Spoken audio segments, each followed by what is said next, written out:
Hi, this is JJ Smith Medium, and welcome to this week's episode of the Weekly Wow.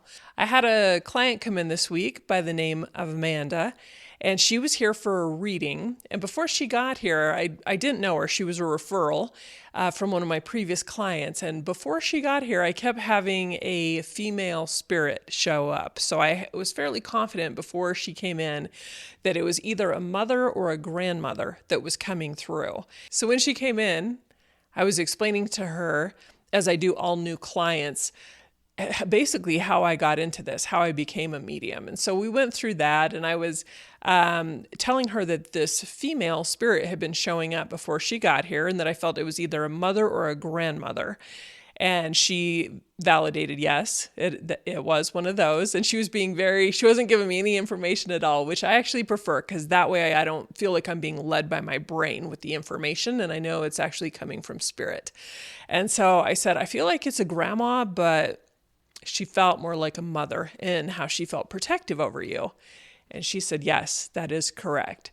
And so as we went through it, what I came to learn was the grandmother was actually in another country, but her biological mother had a tendency to be abusive, physically and mentally.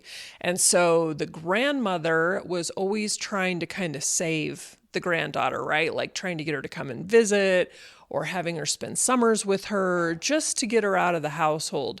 But that the grandmother also felt like she always had to walk on eggshells and be careful, because if she upset the parents, she was afraid that she wouldn't have access to this granddaughter anymore.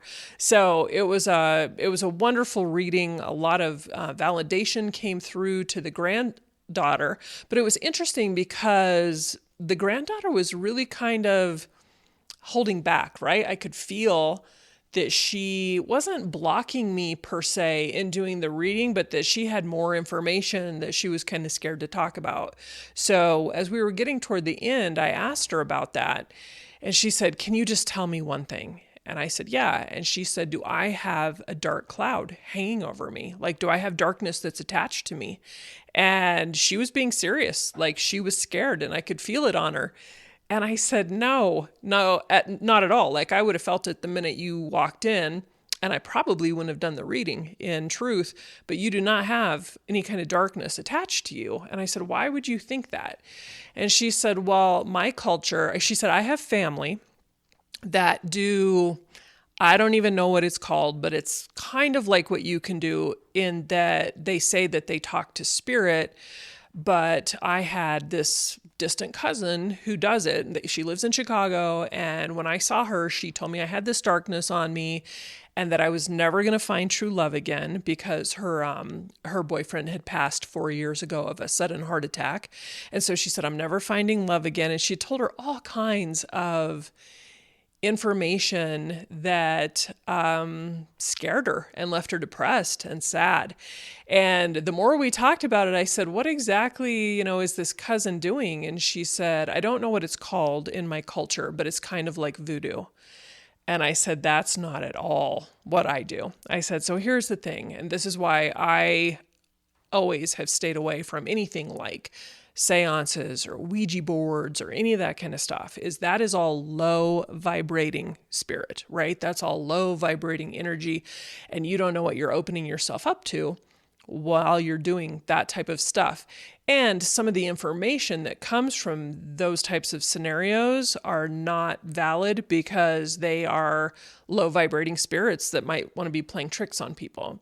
And so as I was talking to her, I could see that she was like relaxing. She was like, for years, I've thought that I have this darkness attached to me.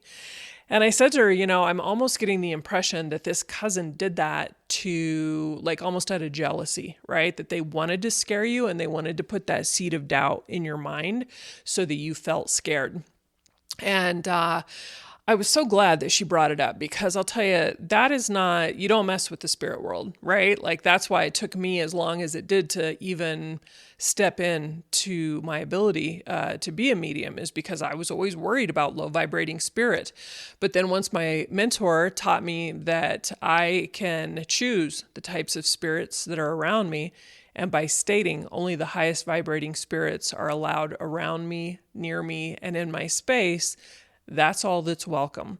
And so that reading, I could tell, really like gave her a lightness. It lifted a weight off of her shoulders that she has been carrying for a long time. That's this week's episode of the Weekly Wow of Spirit Stories. Thanks for joining me, and if you'd like more information, feel free to check me out on my website, jjsmithmedium.com.